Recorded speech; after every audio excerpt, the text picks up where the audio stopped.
umraga borganlar, hajga borganlar. Nabiy sollallohu alayhi vasallamning Ravza-i Sharifini ziyoratiga borib salom bergani kirib ketgan paytingizni eslayinglar.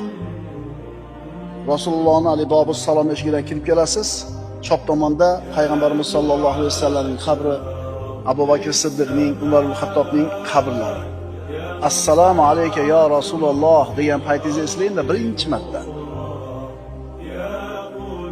Bu dunyodan uzilganmisizlar? Boshqa dunyoga kirib qolgan bo'lganmisizlar? Ana shu iymonning halovatini bir ko'rinishi. Tashqariga chiqqaningizdan keyin siz boshqa odam bo'lgansiz. Bilasizmi? Eslayapsizlar shu tuyg'uni? Ka'ba-i muazzamani birinchi marta ko'rganinglarda eslaylar qanaqa holatga tushgansizlar? Boshqa dunyoga kirib qolganmisizlar? O'zingizlarni unutib qo'yganmisizlar? Ana shu iymonning halovatini totgan lahzangiz.